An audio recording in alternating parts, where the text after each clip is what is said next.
obrigado, Jairo. Agradecer ao convite que me foi feito pela diretoria, da qual eu faço parte também, né?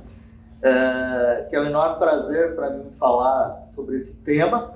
É um tema que, como bem disse o Jairo, eu tenho me dedicado ao longo dos últimos 20 anos. Hoje, inclusive, nós inauguramos uma placa ali na sede do campus, né? Aqui na sede do campus da Durgs, lembrando, eu pessoalmente lembrando, que eu era o presidente da Durgs quando se inaugurou essa sede aqui há 20 anos atrás. Agora, digamos, para mim é quase um fechamento de ciclo, essa comemoração aí. Talvez hoje, inclusive, seja a última vez que eu fale aqui nesse palco como diretor da Durgs, posto que esse ano o nosso mandato termina e eu vou seguir outros caminhos da minha vida também. Nesse auditório eu já fiz muita coisa, né? Já falei muito tempo aqui, já dei muitas palestras, como professor e como sindicalista. Aqui nesse local nós fizemos a assembleia que filiou a Durgs ao PROIF lá em 2005, além de várias outras situações. Nós aqui também participamos muito, o Marshall sabe bem disso, do ciclo Universidade do Futuro, na época que o professor José Vicente, nosso colega também da diretoria da Durgs, gestão passada, organizava, quando ele era diretor do ILE. Então essa casa é uma casa muito própria nossa também, é a casa dos professores dessa universidade. É muito interessante poder falar no ILE sobre as mudanças que vão vir na carreira docente assim. Bom, então vamos agora pedir aqui que apague a luz do projeto aqui. Já está projetando, por isso que eu acho que tem que apagar essa luz aqui da frente, senão vai ficar difícil de enxergar.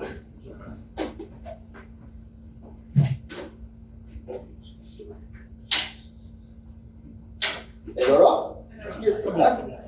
Bom, então, o que eu vou falar para vocês hoje é o que traz essa medida provisória número 1286 do ano de 2024. Pode passar. Tá bom. Olhem a data que está aqui registrada. 31 de dezembro de 2024.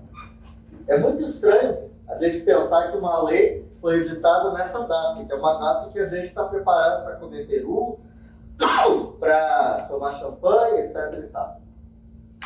Mas exatamente por ser 31 de dezembro, ou seja, quando está virando o ano, é que essa medida provisória foi editada. Porque ela tinha que ser editada nesta data, no mais tardar, para que pudesse estar em vigor no dia seguinte, que é 1º de janeiro do ano que nós estamos vivendo. Mas por que o governo deixou uma medida provisória para ser editada no dia 31 de dezembro? E se vocês forem ver, foi no dia 31 de dezembro, às 23 horas e 40 e poucos minutos. Significando que era o limite do limite do limite da possibilidade. E aí a pergunta fica: os acordos não foram firmados em maio, em junho, em julho e agosto do ano passado? Foram. Então por que uma medida provisória no dia 31 de dezembro desse ano? Porque aqui nós temos que pensar o seguinte: mais do que pensar o que traz a MP, que é a pergunta que eu fiz ali, a questão toda é dizer qual o significado dessa medida provisória. Ela, na realidade, ela traz reajustes salariais para 38 carreiras do Serviço Público Federal. E ela aumenta os gastos, como gostam de dizer os detratores do Serviço Público, na folha de pagamento dos servidores da União, na casa dos 16 bilhões de reais por ano. E aí vocês ficam pensando o seguinte: nesse país que nós estamos vivendo hoje, no qual boa parte da imprensa, boa parte do empresariado, boa parte de uma opinião pública que é absolutamente contrária aos interesses do povo, como é que eles tratam a ideia de aumentar o gasto público, como eles dizem, em 16 bilhões de reais ao ano? Isso tudo levou a que o governo não tivesse editado essa medida provisória lá em outubro. Ela poderia ter saído. Aliás, não precisava nem de medida provisória. Se houve um acordo, ele vai para o projeto de lei, como deve ser, discutido, etc. Mas não. Até porque uma medida provisória no Brasil, ela vale por 60 dias mais 60 dias. Significa que esta medida provisória, 12,86, ela na realidade, ela cairá, perderá sua validade no dia 31 de maio do ano de 2025, se não for votada no Congresso Nacional. Mas o que o Congresso Nacional vota atualmente? Essa é uma pergunta que a gente tem que fazer. Hoje é dia 10 de março. 10 de março significa que já passou todo o mês de janeiro, 31 dias, todo o mês de fevereiro, 28 dias e mais 10 neste mês. Então nós estamos falando de alguma coisa na casa de quase 70 dias do ano e o país não tem um orçamento da União. O orçamento da União não foi aprovado. Aí as pessoas vão dizer assim, tá bom, o governo com isso está economizando dinheiro porque não está gastando. Até pode ser verdade isso. O problema é que é uma economia à custa de quê? À custa da universidade, que não consegue ter dinheiro para fazer as coisas funcionarem. À custa da saúde pública. À custa, inclusive, do dinheiro para financiamento do plano Safra. Dos agricultores, dos grandes agricultores, inclusive, fizeram toda uma série de protestos porque o governo federal não repassava os recursos para pagar os juros do plano Safra. O orçamento da União é a peça fundamental para que o governo funcione. E o Brasil não está funcionando, porque o governo só pode gastar 1/12 do orçamento executado do ano passado. Não é nem do orçamento previsto do ano passado. Então, é uma situação muito complexa que a gente está vivendo. Eu vou fazer, a partir de agora, uma palestra bastante sintética, bastante simples, sobre o que muda com a medida provisória. Mas o mais importante não é nem entender isso. O mais importante é entender o contexto político absolutamente contrário a nós, servidores públicos, a nós que acreditamos na educação pública, a nós que acreditamos que o interesse maior do país é melhorar a vida dos seus cidadãos. O que está em discussão aqui é o que faz o Congresso Nacional hoje. E aí eu falo para o YouTube ali que está nos assistindo, e espero que todos os 513 deputados e mais os 81 senadores estejam nos ouvindo agora. É um absurdo completo que no dia 10 de março não tenhamos o orçamento da União aprovado. Por quê? Porque os senhores parlamentares federais decidiram que o orçamento da União não é uma política pública relevante. É sim algo que a gente pode usar como moeda de troca para ficar discutindo se vai ou não ser liberadas emendas parlamentares, sem nenhuma transparência, como bem mostrou o Supremo Tribunal Federal, que impediu que elas fossem pagas daquele jeito. Agora, parece que chegaram a um acordo, mas esse acordo ainda não satisfez os deputados e senadores. Sejamos claros. Tanto assim, o ministro do STF disse que ainda faltavam coisas para fazer. O que aconteceu de lá para cá? Nada! O Congresso Nacional não funciona, não aprova. Amanhã, o nosso presidente Jair estará em Brasília. Espero que ele, chegando em Brasília, ele faça os parlamentares trabalharem e aprovarem o orçamento. É tarefa do Jair fazer isso amanhã lá em Brasília. Mas parece que apenas vai para a pauta da Comissão Mista de Orçamento. Quer dizer, ainda vamos jogar a votação mesmo do orçamento só para 18 de janeiro, 18 de março, daqui uma semana. Então, esse é o grande debate que a gente tem que fazer. Mas para parar de falar disso e falar do que interessa para quem veio nos assistir, vamos seguir então a nossa palestra aqui. O que muda com a medida provisória? Bom, o que muda com a medida provisória, vamos começar com o ano de 2025. Agora, são 3 coisas que mudam basicamente. E aí eu queria que vocês prestassem bastante atenção nas próximas 3 transparências, porque na realidade a essência do que eu ia falar vai aparecer aqui. Porque vocês vão ver daqui a pouquinho, na próxima transparência, eu vou mostrar os novos nomes das classes. E para muita gente, e a gente já ouviu isso na URGS, eu já respondi inclusive para gente que não é daqui do nosso sindicato, que nós estamos tendo uma mudança que vai prejudicar as pessoas. Porque vai haver uma mudança nos nomes das classes. Mas mais importante que mudar o nome da classe é o que está em primeiro lugar lá, que é a criação de uma nova classe de entrada com 3 anos. E aí, como já eu disse que eu tinha muita participação nesse negócio, é verdade que essa mudança aí foi inspiração minha no grupo de trabalho do PROINS. E ela vai trazer uma coisa que vai ser muito importante, eu vou mostrar isso depois, quando eu falar das tabelas. Mas nós vamos conseguir, com essa criação da nova classe inicial, com 3 anos, fazer uma coisa que para mim é super importante hoje, que é valorizar a carreira docente e dizer para jovens que estão ali fora do mercado, fora no mercado, que aqui é um lugar bom para trabalhar. Aí vocês vão dizer, mas espera aí, até 31 de dezembro não precisava disso, a gente veio trabalhar aqui mesmo com o salário defasado. É verdade, mas é importante nós acreditarmos na valorização sim do professor, porque a valorização do professor é fundamental para que se possa ter a valorização da educação e da educação pública em particular. E por isso que a criação de uma nova classe com 3 anos, na realidade não é nenhuma grande inovação mágica, mas foi uma forma fundamental que a gente teve de fazer com que o salário de entrada na universidade aumentasse quase 30% numa única vez, que é exatamente o que aconteceu, ou que irá acontecer no dia que as pessoas receberem esse dinheiro, quando o orçamento da União for aprovado. Mudou os nomes das classes, como eu disse, e houve também um reajuste de 9% para todos os professores.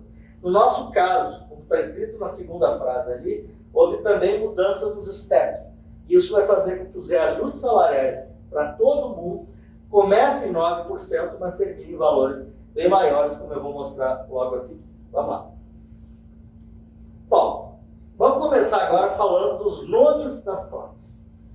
Isso aqui é algo que tem incomodado muita gente e que tem falado para a gente, olha só como eu fui rebaixado. Vocês fizeram um acordo que rebaixou a minha classe. Eu era da classe D, professor associado, e agora eu serei da classe C. Então, em vez de melhorar, eu piorei, fui jogado para trás. Gente, vamos ser claros aqui. O nome das classes, ele é pouco importante no sentido de que o que importa mesmo é aquilo que a gente faz, é aquilo que a gente trabalha, é aquilo que a gente recebe pelo trabalho que a gente faz. E isso não muda absolutamente nada. Mas o governo, por uma razão estética, não foi proposta, não estava no acordo, ele resolveu mudar completamente essas letrinhas aí. Então, no magistério superior, que é isso que eu estou mostrando aqui agora, as classes que nós tínhamos antes eram A, lá no início, para quem entrava, B, uma classe que praticamente ninguém passava, não sei se a pessoa fosse mestre, C, que é a famosa classe de adjunto, que a gente estava acostumado, porque era a classe de ingresso até 2013, D, a classe de professor associado, aquela que foi criada lá em 2006, e E, a classe de professor titular. O que foi feito nessa mudança? As duas classes iniciais, A e B, foram aglutinadas. Elas tinham 4 níveis. 2 níveis na classe A, 2 níveis na classe B. Como é que funcionava na prática? Vamos falar na prática. 90% ou mais dos professores que entram hoje no magistério superior, Brasil inteiro, entram como professores doutores. Tanto assim que nós já temos um total de mais ou menos 80% de todos os professores da universidade, ativos e aposentados, como doutores no magistério superior. Por conta de que hoje, basicamente, só entram professores doutores. Isso não começou agora, faz mais de 20 anos. Tanto assim que a maior parte dos aposentados do magistério superior também é doutor. Tá? Bom, a pessoa entrava na classe A, nível 1. A classe de denominação de professor adjunto A, que era doutor. Depois de 2 anos, a pessoa progredia para a classe A, denominação de professor adjunto A, nível 2. Aí passava mais um ano, ela terminava o estágio probatório e fazia a promoção acelerada, passando da classe A, nível 2, para a classe C, classe de professor adjunto, como está escrito ali à esquerda, com denominação de adjunto C. Na classe B, ninguém ia, porque se a pessoa era doutor, e eu acabei de dizer que praticamente todos entravam como doutores, eles iam diretamente do nível 2 da classe A para a classe C, assim que terminavam o estágio probatório. O que vai acontecer agora? Aliás, já acontece desde o dia 1º de janeiro. Aí vocês vão me perguntar, quer dizer que essas classes aqui da direita já são as classes? Já, desde o dia 1º de janeiro. Não esqueçam que a medida provisória é do dia 31 de dezembro, portanto, desde o dia 1º de janeiro está valendo isso aqui. Aí vocês vão dizer, mas eu olho no meu contra-cheque e está escrito lá que eu continuo sendo da classe A. Sim, porque nada na prática mudou ainda, porque os sistemas das universidades estão sendo adaptados e porque o Conselho Universitário da URGS, nós estamos falando aqui na URGS, né, ainda não aprovou a nova resolução de progressão mudando o nome das classes. Essa é uma promessa que eu faço para vocês, porque além de ser aqui tesoureiro da URGS, eu também sou o presidente da Comissão Especial de Carreira Docente lá no Consul. E nós estamos com a resolução praticamente pronta. A gente pretende terminar essa semana e mandar para o Conselho Universitário para aprovar e, a partir daí, começar a valer efetivamente esses nomes aqui que já estão valendo. Então, o que mudou? Mudou que os 4 níveis da classe A e B, 2 para cada uma, passam a constar, na realidade, uma única classe chamada classe A, com denominação de professor assistente. Esse é o nome que vai ter a nova classe A. É lá que todas essas pessoas vão entrar. Então, daí que vem a mágica, entre aspas. Como que nós aumentamos em 30% o salário de ingresso? Existiam 2 níveis da classe A, com denominação de professor adjunto A, ou assistente, ou auxiliar, dependendo do título. 2 níveis da classe B. Acabamos com eles e transformamos todos os 4 níveis num único, que é o da classe A com denominação de professor assistente. E com qual salário?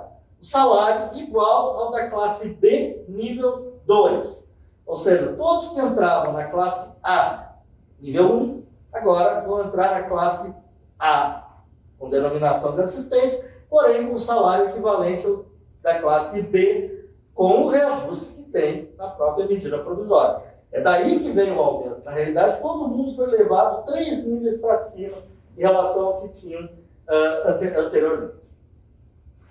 Quem estava na classe C, com denominação de professor adjunto C, agora estará na classe B. Mas a classe B agora tem denominação de professor adjunto. Portanto, o professor adjunto continua professor adjunto. Não houve nenhum rebaixamento. Ah, mas eu era C, agora eu sou B. Bom, podia-se não ter nem A, nem B, nem C, e ser simplesmente professor adjunto, como era, inclusive, até 2011. Não existia A, B, C. Isso é uma maneira que os burocratas do governo têm para organizar a forma como eles fazem o sistema. E por razões estéticas, eles resolveram, como eu disse, isso não estava no acordo. No acordo, o PROIFES diz que as classes iam ter exatamente o mesmo nome que elas tinham antes. Simplesmente ia se ter uma classe única de entrada. Eles resolveram que essa chama-se A. B para adjunto, C para associado. Então, quem era professor D, com denominação de associado, vai continuar com denominação de associado, só que vai se acostumar a ser da classe C. E o professor titular, cuja classe era E, com denominação de titular, agora será professor titular da classe D. Portanto, parece um rebaixamento. Parece, mas é simplesmente as letras que mudaram. Mas a posição, o salário, o tempo é exatamente o mesmo. Qual a diferença entre essas 4 classes que passamos a ter? A, B, C e D. A diferença é o tempo. Na classe B, na classe C, na classe B e na classe C, a gente pode trabalhar com intercício de 2 anos entre cada nível. Classe B, classe D, C, tem 4 níveis cada uma, como aliás já era hoje. Então nós vamos ter C1, C2, C3, C4 e B1, B2, B3 e B4. 8 níveis nas classes de adjunto e na classe de assistente, exatamente como é hoje. A classe A, com denominação de professor assistente, essa é diferente, porque essa tem 3 anos e não tem progressão interna nessa classe. A pessoa entra e lá ela cumpre seu estágio probatório. Terminou o estágio probatório, ela poderá ir diretamente para a classe B, com denominação de adjunto. Aliás, exatamente como já era hoje. Tá? Então, 3 anos na classe A, 8 anos na classe B, 8 anos na classe C e depois o resto da carreira na classe de professor titular. Quanto tempo para chegar de A até titular? 19 anos. Exatamente o mesmo tempo que é hoje. Ou seja, não houve nenhuma mudança do tempo para chegar no topo da carreira. É exatamente o mesmo que nós tínhamos antes naquele momento, até 31 de dezembro do ano passado. Pode passar. No EBTT, no nosso caso aqui da URGS, é o caso do colégio de aplicação, os nomes das classes mudaram exatamente do mesmo jeito. Porque as duas carreiras elas são equiparadas, elas são equivalentes entre si. Nós tínhamos classe D1 e D2, que era o que equivalia ao A e B do magistério superior, e agora vai chamar-se classe A, classe inicial, aquela que vai ter 3 anos de intercício, o estágio probatório. O D3, que era o equivalente ao adjunto, vai continuar sendo, só que agora vai ter a mesma denominação. Classe B, com denominação de adjunto no magistério superior, classe B no EBTT. D4, que era o equivalente ao associado, agora terá o mesmo nome, classe C, que no magistério superior é classe C com denominação de associado. A titular, no caso do EBTT, não tinha letras, não era D nada, era só titular, continua sendo só titular. Tá? Então, as carreiras do EBTT, ela passa a ter a mesma denominação do ponto de vista das letrinhas, a do magistério superior. Até isso eu acho que é interessante, porque aproxima ainda mais até a denominação das classes. Porque antes a gente ficava sempre naquela história, D3 é adjunto, adjunto era C. Agora não, agora é A, 3 anos, tempo de estágio probatório, B, 4 níveis, C, 4 níveis, e a classe de titular depois. Ok? Depois a gente pode fazer perguntas se alguém tiver mais dúvida em relação a isso. Bom, aqui a gente começa a entender agora as mudanças nos steps. Uma coisa que nós conseguimos lá em 2012, quando a gente reorganizou a carreira e criou o plano de cargos e salários, o plano de cargos e carreiras do Magistério Federal, foi criar uma estrutura lógica de carreira.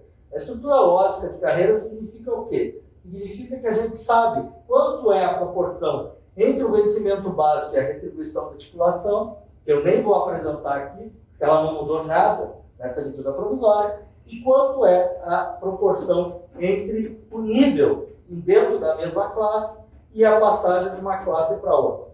O nível dentro da mesma classe é o que a gente chama de progressão. A passagem de uma classe para outra é o que a gente chama de promoção.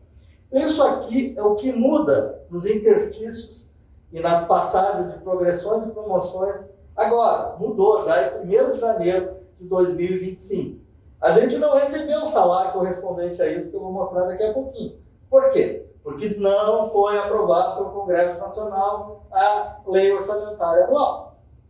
Mas a medida provisória diz o seguinte: no dia que o Congresso Nacional aprovar o orçamento da União, que esperamos que seja agora 17 ou 18 de março, passa a vigorar o efeito financeiro desta medida provisória, retroativo ao 1º de janeiro. Significa que nós, em algum dia, eu espero que seja no próximo pagamento, que é no mês de abril, se tudo der certo, ainda que eu acho que a gente não vai conseguir, porque se o Congresso aprovar no dia 18 de março, absurdamente, 18 é o dia que fecha a folha.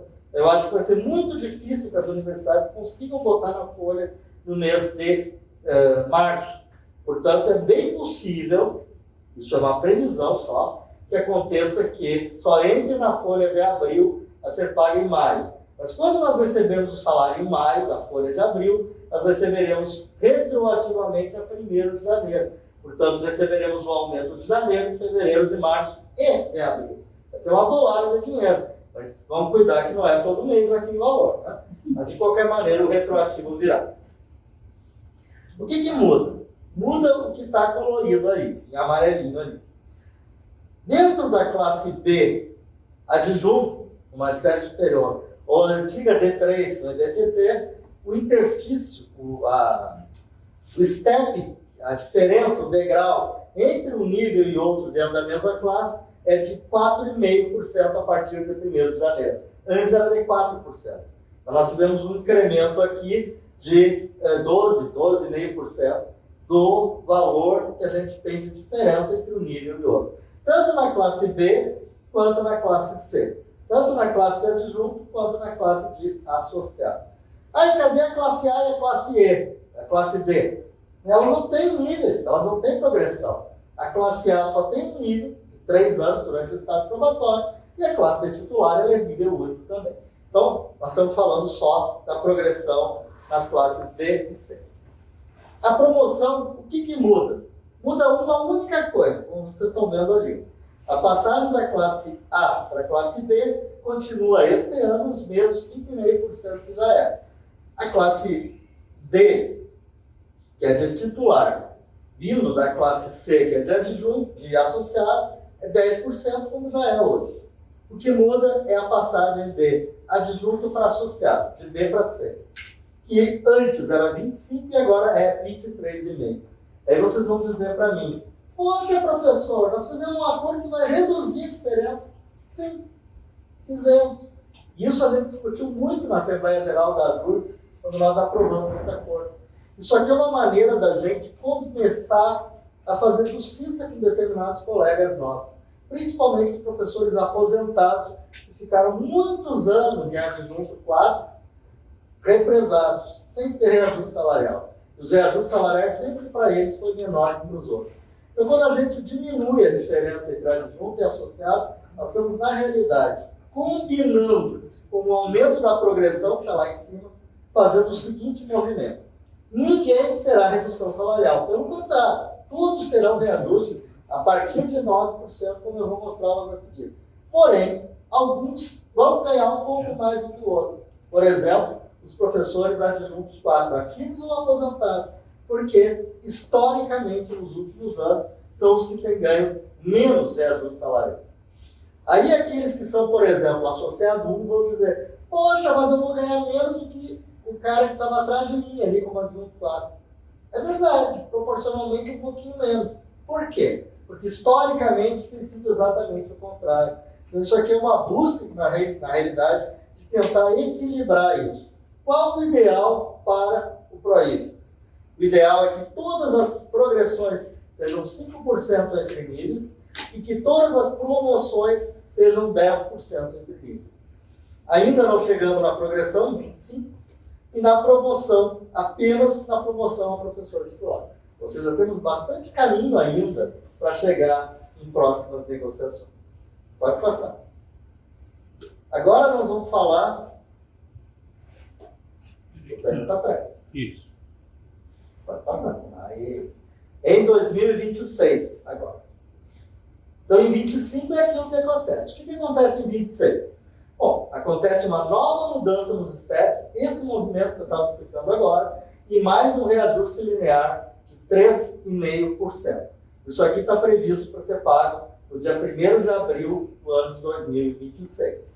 Claro que isso tudo, se a medida provisória não cair até o dia 31 de maio. Então, se o orçamento for aprovado, se a medida provisória for aprovada, isso estará em vigor no dia 1º de abril do ano de 2026. Pode passar. Aí? Olha Aí. Eduardo, É que a segunda vez que tu falavas final de maio, mas se são 60 mais 60 dias, Isso. é janeiro, fevereiro, março, abril. Então é 31 de abril que termina a vigência. 30 de abril. Verdade. Não vai, fim de abril, não de maio. É mais assustador ainda, um mês a menos. Vai. Bom, não, mas tem um detalhe. Recesso parlamentar. Recesso parlamentar impede a tramitação da MP. Portanto, é 31 de maio mesmo. Porque ela pegou parte do recesso parlamentar lá em janeiro. já não Tá, então, Então, desconta o mês de janeiro, por isso que é 31 de maio, sim. Tá? A medida provisória não conta o tempo dela durante o período de recesso parlamentar. Bom, voltando então, se tudo der certo, se até o dia 31 de maio for aprovada a medida provisória, essa passa a ser a nova estrutura de carreira. Eu não coloquei aqui, como eu vou repetir, a variação entre retribuição de titulação e vencimento básico, porque essa não mudou. Doutores continua sendo 115% de vencimento básico, retribuição de titulação sobre vencimento básico, mestre 50%, a diferença entre 20 horas e 40 horas continua 40%, entre 20 horas e dedicação exclusiva 100%. Isso não mudou, por isso que eu não apresentei. O que muda em 26? O a promoção, os interstícios entre níveis, que ontem eram 4%, agora são 4,5%, eles passam a ser de 5% a partir de abril do ano que vem. Portanto, nós chegamos naquilo que eu disse que era o ideal, que foi desenhado para uma proposta de carreira. E entre níveis, a diferença seja de 5% de cada um. Entre classes, as promoções, ainda não chegamos naquele ideal dos 10%. Mas, de qualquer maneira, a passagem da classe A, a classe inicial, para a classe B, a classe de adjunto, que era 5,5%, passa para 6% a partir do ano que vem. E continua o movimento de aproximação entre adjuntos e associados, que era 25%, depois 23,5% e agora 22,5%. Vocês vão ver daqui a pouco nas tabelas que todos ganham reajuste salarial. Mesmo com essa diminuição que existe aqui entre adjunto e associado, cujo objetivo é a busca da justiça do passado, de gente que foi desprestigiada, ainda assim todos vão ganhar. E neste caso aqui, no ano de 2026, vocês vão ver que como não haverá mais um movimento da criação da classe A, a classe inicial, quem vai ganhar mais é quem está mais avançado na carreira. É uma compensação. Este ano, em 25, ganham mais os jovens, o ano que vem ganham mais os experientes. É sempre uma busca de equilíbrio. Pode passar. Bom, agora nós vamos falar dos valores. Então, nós começamos com o reajuste salarial. Eu não vou botar todos esses números aqui, até porque isso está bem discutido lá nos sites da DURGS. Eu vou simplesmente explicar rapidamente para vocês entenderem a história toda. Vocês vão ver lá na esquerda, lá, ó, nas colunas EBTT e Magistério Superior, que ainda estão os nomes das classes do ano passado. Eu fiz isso de propósito, para que as pessoas possam se identificar. Eu hoje era assim e ganharei tanto a mais. Inclusive, aqui nessa tabela tem várias classes que não existem mais. A classe correspondente ao A2, ao B1 e ao B2 não existe mais, ela vira classe A. Mas para efeito de facilitar a compreensão de vocês, eu deixei tudo aqui. Vocês estão vendo aqui embaixo, ó, que o reajuste salarial ele vai entre 9% e 27%, 26% e 78%. Onde que ele está concentrado fortemente? Lá em cima. Todos os primeiros professores, que são os mais jovens, aqueles que entraram na universidade no ano de 24 ou no ano de 23, principalmente 24, eles recém estão no primeiro nível. Esses todos serão guindados à classe de professor A, a nova classe A de entrada. E com isso, todos eles serão reajustes na casa de 30%. É perto de R$3.000 o reajuste início da carreira. Quem já passou para A2 tem um reajuste um pouco menor. Quem já passou para B1 também. Quem já passou para B2 vai ter um reajuste de 9%, que é o reajuste linear que todos têm. Lembrando que B1 e B2 praticamente não existem no magistério superior. Porque antes, até então, todo mundo passava de A2 para C. Então, esses valores aí são puramente hipotéticos. Dali para cima, os salários vão aumentando. E isso vem por quê, esse aumento? Vem por causa dos aumentos do sistema. Então, por isso que começa em 9 ali, no que era B1, B2 antes, e vai indo até chegar lá embaixo no valor de 10,84. Então, todo mundo vai ter 9%? Não. Mas todo mundo vai ter no mínimo 9%. Lembrando que aqueles que têm o menor reajuste lá no início da classe de adjunto, eles têm a perspectiva de carreira. Porque esses salários que vão ter para frente, eles vão ficar. As pessoas vão chegar lá o mais rapidamente possível. Tá? É só para explicar bem isso aí. Pode passar. Eu vou aqui só mostrar as 3 tabelas para 20 horas, 40 horas de DE, mas eu vou mostrar devagar para vocês entenderem uma coisa importante. Nessa tabela aqui, que é o salário do professor 20 horas, entenda o que está escrito aqui. É o salário cru, aquele que é igual para todos. Na realidade, cada coluna aqui tem um título, né? Graduado, especialista, aperfeiçoado, especialista, mestre e doutor. E o valor que está aqui em número de reais corresponde à soma, vencimento básico, mais retribuição da titulação. Tem gente que ganha mais do que isso. Aqueles que têm insalubridade, aqueles que têm função gratificada, aqueles que têm adicional de tempo de serviço, que é uma coisa que existia até 1998, mas esse aqui é o salário que é igual para todo mundo. Tá? Tem os aposentados que ganham isso? Ganham, os aposentados ganham isso. Todos? Não. Só aqueles que são aposentados, como eu chamo, os aposentados antigos, os da primeira e da segunda gerações. Aqueles aposentados que tinham integralidade e paridade. Os novos aposentados não tem nada a ver com isso. Aqueles que entraram no serviço público após 2004, eles se aposentam pela média e eles não guardam mais relação entre ativos e aposentados. Aí é uma outra situação, cada caso é um caso, eu não vou entrar nisso agora, porque não é um debate sobre previdência. Mas uma coisa que eu quero ressaltar para vocês são esses dois últimos números, à direita e embaixo. Ou seja, o associado 4 e o titular doutor. São os únicos que têm uma corzinha azul ali.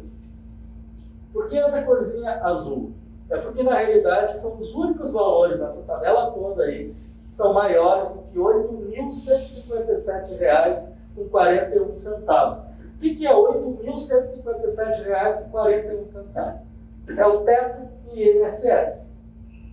Lá na iniciativa privada, ninguém recebe, ninguém pode contribuir acima de 8.157 e ninguém vai receber aposentadoria acima desse valor. No serviço público, depois de 2013, é a mesma coisa. Ninguém pode contribuir num valor superior a 8.157 para o regime próprio e também não terá aposentadoria superior a esse valor. No caso dos 20 horas, vejam como a gente ganha pouco. Apenas esses dois últimos casos aqui, o associado 4 e o titular, recebem mais do que o teto do INSS. Portanto, só poderão se aposentar com 100% do teto do INSS aqueles que estiverem nesses dois casos. Todos os outros não. Portanto, o professor 20 horas provavelmente não conseguirá se aposentar com 100% do teto. Isso é importante para mostrar o quanto ainda nós estamos longe do que a gente acha bom. Bom, são os professores 20 horas. Ok. São só 6% de nós. Mas eles existem. Pode passar. Aqui são os professores 40 horas. Os 40 horas têm duas cores diferentes. O azul aqui para baixo e o amarelo lá em cima. Qual é a diferença desses aí? O azul eu já expliquei. Então, praticamente todos os doutores estão ali, mestres e tal. Vejam que muitos 40 horas que não estão no topo da carreira, ou não estavam de 2013 para cá, não poderão se aposentar com 100%. Mas digamos que ainda seja um número muito pequeno. É verdade. 40 horas são só 6%, mais ou menos, 7% do total. E além disso, a maioria hoje entra com doutorado. Então digamos que praticamente todos estão acima do teto do INSS. Mas o que é aquele amarelo lá?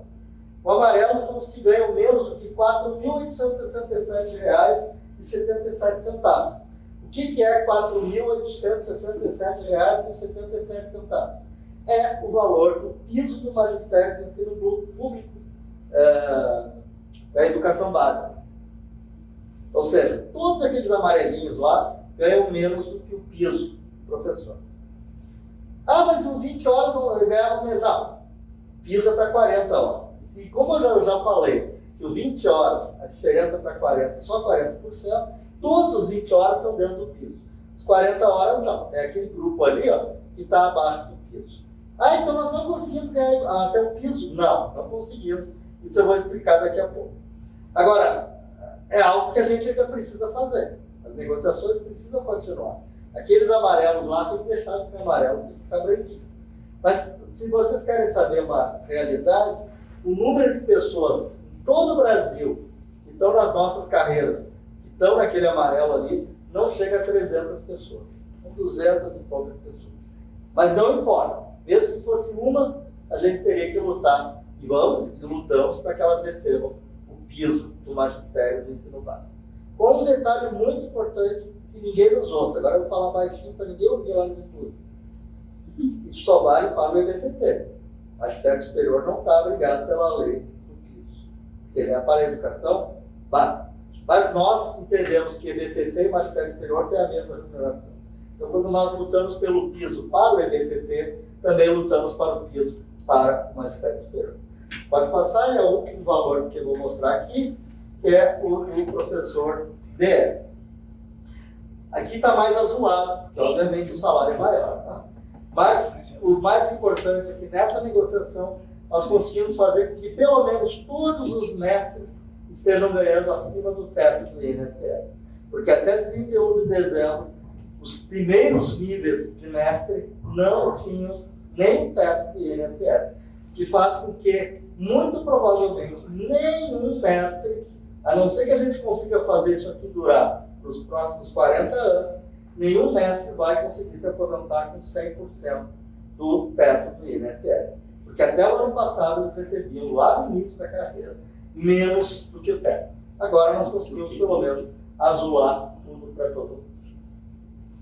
Pode passar. Aqui são os reajustes para 2026. Agora desapareceu as classes antigas lá. Só tem as classes novas, porque aí desse ano para o ano que vem, esqueçam o que passou. Nós vamos falar de novas realidades. Os reajustes aqui não tem aquele salto lá em cima, porque nós já fizemos o movimento da valorização da classe de ingresso. Então é claro que os reajustes são maiores para baixo. Por quê? Porque eu estou aumentando os steps. Então nós vamos ter reajustes em 26 de 3,5% até 6,15%, como eu estou mostrando aqui para vocês. Aumentando de baixo para cima para baixo, como era de se esperar. Aí vocês vão dizer, poxa, mas é tão pouquinho. Bom, negociação, a gente chega no limite. E o limite que se conseguiu chegar é esse valor aí que eu estou falando. Bom, tem os valores agora, esse eu não vou nem comentar, pode passar. 20 horas, aqui está tudo branco. Por quê? Porque seria especulação da minha parte dizer quanto que vai ser o teto do INSS, quanto que vai ser o piso ano que vem. Então eu preferi deixar tudo em branco, sem fazer essas considerações que eu fiz do azul e do amarelo. 20 horas, 40 horas de DR, pode passar sucessivamente. E aí vamos adiante. Bom, agora eu vou fazer 3 considerações que eu acho importantes para a gente entender o acordo e a partir daí eu vou terminar e vou abrir para a gente conversar. Depois todo mundo vai ouvir o solo do violão e do piano ali e depois ainda quem quiser ir visitar a nossa unidade móvel, que está ali parada ali na frente do restaurante, também está lá à disposição com brindes e outros atrativos para os nossos associados. Então vamos falar do piso do magistério. Aquilo que eu estava mostrando em corzinha amarela. Aqui eu trago detalhes para vocês entenderem o que nós conseguimos fazer nesse reajuste salarial aqui. 2024 e 2025, os 2 cenários que nós tínhamos números. O piso do magistério aumentou, como vocês estão vendo, de cima para baixo, 6,23%, e nós fizemos um reajuste de quase 30% do salário inicial. Com isso, a gente faz a defasagem, que era de 34%, ou seja, nós estávamos como carreira. Aí vocês vão dizer, mas não são só 200 que ganhavam, 250, 300 que ganhavam abaixo do piso? É, mas nós não aceitamos isso, inclusive foi colocado na mesa lá em Brasília. Vocês não querem que a gente pague um completivo para esses 300 ganhar um piso pelo menos? Nós acreditamos na carreira. Então se a gente fala carreira, em steps, em níveis, nós não queremos completivos, queremos que toda a carreira seja beneficiada igual. Então a nossa carreira estava 34% abaixo do que deveria estar, mantendo essa estrutura que tem hoje para cumprir o piso. Nós conseguimos baixar isso para 12%. É bastante, 34% para 12%. Mas ainda estamos 12%, pelo menos, com carreira integral abaixo daquilo que tem que ser para que o governo cumpra a lei do piso do magistério do ensino básico. Lembrando que apenas a carreira do EBTT tem direito legal do piso. Tá? Pode passar. Agora eu vou falar de inflação acumulada, para vocês entenderem onde é que estão as nossas perdas. Pode voltar um pouquinho, já está antecipando. Bom, aí. Para a gente entender um pouco onde é que nós estamos no histórico. Vamos pensar o seguinte, pega o salário de hoje, que na realidade é o salário de ontem, né? O de hoje tem que ser o de amanhã, depois que for aprovada a MT no orçamento. Então vamos imaginar o salário de dezembro de 2024. Onde que esse salário está em relação ao melhor salário que a gente já teve em 2000, desde que foi criado o real, a moeda real. O melhor salário que nós tivemos desde que o real foi criado, lá em 1994, foi o salário de março de 2015. Tá? Todos os acordos que o país firmou em 2007, 2008, 2011, 2012 e 2015 fizeram que o melhor salário que nós tivemos em números reais, descontada a inflação, é o salário de março de 2015. De 2015 para cá nós perdemos? Sim, perdemos muito. O nosso salário em dezembro de 2024 é da ordem de 40% a menos do que era o salário lá em 2015. Ou seja, falando corretamente a matemática, eu precisaria de um reajuste de 40% para levar o salário até o melhor salário real lá de 2015. Aí vocês disseram, vamos dizer, peraí, nós tivemos reajuste em 2016, sim, 2017, sim, 2023, sim. Esses 3 anos nós tivemos reajuste. Mas mesmo com esse reajuste, ainda temos uma defasagem de 40%. Esse acordo repõe a inflação todo esse período? Para alguns, sim. Mas para todos, não. Então, eu vou fazer 2 análises para vocês entenderem aqui. Já estou dizendo, são 40% de defasagem. Nós vamos olhar agora o que acontece neste governo. Eu também não posso jogar neste governo a culpa do governo anterior, ou dos governos anteriores. Eu vou analisar este governo e o global. Pode passar agora. Olha ali. Agora nós estamos falando do período deste governo com quem a gente negociou esse acordo. Em 2023, a inflação pelo IPCA foi de 4,62 e em 2024 foi de 4,83. Esses valores aí que estão lá em cima são fatos. Essa é a inflação passada já. Esses que estão aqui no meio, à direita, é a inflação projetada. Eu peguei os valores do boletim Focus, que é onde o Banco Central consulta o mercado, e esses são os números da semana passada. Tá? Hoje saiu outro Focus, mas eu já estava aqui no campo da hora que saiu o Focus, então eu não sei o Focus de hoje. Pode ser que os números sejam um pouquinho diferentes desses aqui. Eu não sei se o Focus aumentou ou diminuiu a projeção de inflação hoje. Tá? Mas imaginando, usando da semana passada, nós vamos ter esse ano uma inflação enorme, 5,56%. Teremos isso? Eu não sei. Não sei. E alguns analistas dizendo que a inflação de alimentos já está diminuindo e tal. Bom, mas isso é a projeção de hoje no mercado, no dia 31 de dezembro. E no ano que vem, 4,4%. Tá? Com isso, a inflação do governo atual, acumulada, ela chega a esse valor que está aqui embaixo, 20,90 e poucos por cento. Então essa é a inflação, essa é a perda que nós tivemos no atual governo. Aí vocês vão dizer, é isso mais 40. Não, 40 e até 2024, no final do ano. Na realidade eu estou misturando aqui 2 análises, mas é para ser bem claro com vocês. Essa perda aí é a perda desse atual governo. Pode passar. Aqui agora eu dou para vocês os valores para a gente entender. A inflação acumulada, como eu disse, é de 20,90 e pouco. Pode passar. Aqui são os valores de todos os reajustes que nós tivemos neste governo. 23 foram 9%, mais os reajustes que eu já apresentei de 25 e 26. Então, esses são valores que nós receberemos ao longo deste governo, desde que ele começou. Para resumir, a próxima live. Pode passar. Aqui, ó. As perdas nesse governo, como eu disse, foram de 20,96. Isso com a projeção de 25 e 26. Eu não sei se ela vai se cumprir ou não. E o reajuste que nós tivemos ao longo desse período, eles foram, como está colocado aqui embaixo, de 22 e pouco até 43 e pouco. Então, ou seja, todos os professores tiveram reajuste neste governo superior à perda inflacionária desse governo. O que significa, na prática, que nós tivemos um ganho real, ou teremos, no final do governo, um ganho real, se essa projeção de inflação aí não explodir. Isso é bom? É ótimo. É muito bom voltar a ter ganho real, ganho acima da inflação. Isso compensa todas as nossas perdas, aquelas que eu falei que eram de 40%, e mais as que teremos até o final desse governo? Não. Mas, de qualquer maneira, como eu já tinha falado em números, dá para ver que alguns, sim, terão toda a reposição da inflação do período. Outros não. Ou seja, a luta vai continuar para que a gente continue ganhando. Esse foi um bom período. Este governo de negociações foi um bom período. recuperamos as perdas, tivemos ganho real. Não suficiente para repor todas as perdas, como a gente sabia que isso ia acontecer. Para terminar, eu só vou falar para vocês do impacto financeiro desse acordo aí. Pode passar. Ao longo do ano de 2024, desde o final de 2023, houve várias negociações, houve várias idas e vindas da negociação.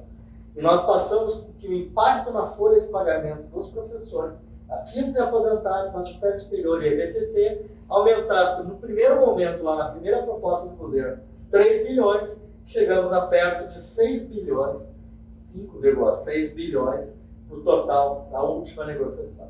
Então, esta negociação que a gente fez agora vai fazer com que no final do ano de 2026, está escrito lá em cima, ó, anual 26, no final do ano de 2026, a folha de pagamento dos professores vai ser 5,6 bilhões a mais do que ela era quando esse acordo aqui começou, ou seja, em 2024. Portanto, nós vamos ter um aumento nesses 2 anos, de tal sorte que em 2026, a nossa folha, que hoje é da casa de 30 bilhões de reais por ano, ela vai ser 30 mais 6 bilhões. Na prática, esse aumento, esse acordo causa um aumento na nossa folha da ordem de 16%, está colocado ali. Esse aumento, obviamente, não é igual para todos os professores.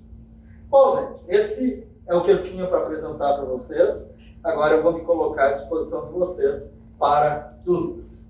Aí eu vou pedir que algum colega meu da diretoria venha para cá para me ajudar. Eduardo, eu tenho que te dizer que o Jairo saiu porque foi para Brasília. Eu sei. Que amanhã tem votação lá. No orçamento. Então vem para cá, Regina. Então eu tenho reunião da CPLP agora. Tá? Eu tenho reunião da CPLP. Sônia, quem sabe a Sônia te ajuda. Porque Sônia, vem cá então. diretoria. Vou te pedir, Sônia, faça favor. Com campanha, a Sônia. Qualquer um dos dois aqui, só para recolher as inscrições. Dá licença, Eduardo. Tá bom. Boa finalização. Tá? Uma boa exposição. Então vamos lá. Então vamos ver se tem inscrições, alguém quer falar? Se a gente não. Alguém tem alguma pergunta, alguma consideração? Estamos ficando não igual a tinha em saber em relação a isso, mas mais uma vez a gente já assistiu e vai completando. Tá. Alguma questão? Márcio? Porém, existe em algum fórum, alguma instância, uma preocupação em criar um nível acima de titular? A pergunta é se existe algum fórum, algum ambiente de planejamento, discussão e proposta, a ideia da criação de algum nível acima do de titular, como há nas estaduais paulistas, por exemplo. Olha, Márcio, isso na realidade é uma questão muito complexa, muito problemática, inclusive. Porque lembrem do que nós tivemos em 2006. Nós criamos uma classe entre a classe de adjunto e a classe de titular. Foi a criação da classe associada. Obviamente que a criação de associado foi importante, porque nós estávamos há muitos anos sem reajuste salarial e os associados ganharam perto de 30% de reajuste naquela época. Só que lembremos, os aposentados ficaram de fora. Eles não puderam ir para a associação. Então esse debate, eu acho que hoje não está colocado.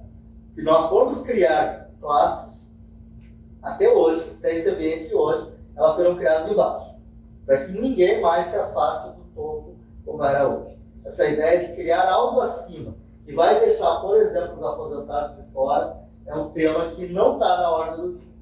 A ideia é criar classes novas. Isso também não está mais na ordem do dia. Sabe por quê? Uma coisa que o governo queria nessa negociação era fazer com que todos os servidores públicos, todas as carreiras, tivessem 20 anos entre o início e o topo. Essa era a meta do governo. Nós, ao contrário disso, dizíamos lá no início, não queremos nem que fique os 19, que é hoje, entre o início e o titular. Nós queríamos que diminuísse isso para 16. O governo não aceitou, porque não quer que as carreiras sejam curtas. Mas nós dissemos, nós também não queremos que as carreiras sejam longas. Por quê? Porque carreira longa, teve um tempo que a gente achava isso legal, que a gente ficava se promovendo sempre, parecia legal isso, valorizar sempre. O problema é que quem entra no serviço público desde 2013, desde 2004, se aposenta pela média. E se aposentar pela média, se tu fica muito tempo progredindo, tu vai ficar muito pouco tempo no topo até a aposentadoria. Portanto, a tua média necessariamente vai cair. Então, hoje, o conceito mais correto, na minha opinião, é uma carreira não pode ser longa demais para que a média não caia demais, também não pode ser curta demais para que não haja valorização. Eu diria que eu acho que nós chegamos nesse ponto. Nós temos uma carreira que é de 19 anos para chegar em titular e as pessoas terão que ficar ali mais 21, porque lembre, só terá 100% do teto quem trabalhar 40 anos. Então, o conceito de aposentadoria, ele mudou completamente essa ideia de progredir sempre. Progredir sempre significa ganhar menos na aposentadoria. A média cai. Então, a gente precisa equilibrar isso. Eu diria para ti, Márcio, que eu acho que hoje não coloca-se mais essa ideia de colocar níveis acima. Por esses dois motivos. Para não prejudicar os aposentados de hoje e nem os do futuro. Professor aqui. Eduardo. Pode falar. José Marcelo. Tu colocou ali a questão da inflação, né? Eu sei que tu pegou o governo, né? A inflação dentro do atual governo e os reajustes dentro do atual governo. Mas eu penso que quando a gente negocia um aumento num ano, a gente está pensando na inflação do ano anterior. Então, em 2023, quando a gente teve aquele aumento, a gente tinha que pensar na inflação que teve em 2022. Assim como a gente vai ter o ano de 26, quando tiver aquela inflação, não devia estar contado nesse teu cálculo ali, porque, na verdade, isso teria que recuperar em 2027. Não sei se tu concorda comigo. E esse ano, por exemplo, não vai ter negociação, porque a gente tem um aumento previsto no ano que vem. Mas o ano que vem a gente vai ter uma negociação para ter um aumento em 2027? Bom, essa é uma questão importante. Por isso que eu fiz questão de dizer para vocês os dois números. Eu disse, né? Nós começamos este acordo aqui, o acordo começa dia 1º de janeiro. Nós começamos ele no dia 31 de dezembro de 2024, uma defasagem de 40% em relação ao melhor salário, desde 2015. Foi o que eu disse. Conseguimos com esse acordo, desses 2 anos, 25 e 26, repor toda a perda de 2015 a 2024, alguns sim. Como eu disse, 40%, mais 2025, que será 5%, 56%, mais o 26%, talvez para aqueles que ganharam 43% ao longo do governo, a gente consiga recuperar, inclusive, a perda lá de 2015. Para outros, não. Então o acordo é ruim. Foi por isso que eu fiz questão de mostrar o governo atual também. Para mostrar que nesse período histórico, com quem a gente pode cobrar, né, que é o atual governo, a gente conseguiu um ganho real no período dele.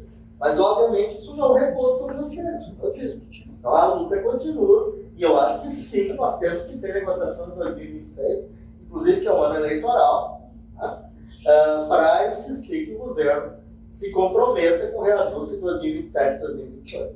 E aí é a vida da política, né? Nós vamos analisar aqueles candidatos que vão ser candidatos a presidente da República. Eu não sei quem são, mas alguns vão representar um determinado projeto histórico, outros, e aí cada um de nós vai avaliar o que acha que é melhor. Então, por isso que eu fiz questão de mostrar os dois cenários. O acordo repõe todas as perdas, para alguns sim, para outros não. Nesse governo repôs, tivemos ganho real. Então tem toda a razão, é sempre pensando no passado. Eduardo, porque eu acho, inclusive, que a gente teve um aumento um pouco maior, um aumento real um pouco maior até. Quanto é que foi o aumento do ano passado? Então, E quanto é que tinha sido a no inflação? ano passado foi 0, né? 23 foi 9, 23 foi 24 foi 9, 0. Mas quanto é que foi a inflação de 22? 22? Em 23 a gente entrou com esse governo recuperando a inflação e mais um pouco. Né? Sim, não, é verdade. A inflação do ano anterior é mais um pouco, mas não desde 2015. Claro, isso não, isso é... Eu estou usando o parâmetro que eu gosto de usar sempre, é o melhor salário que nós tivemos em todo o plano real.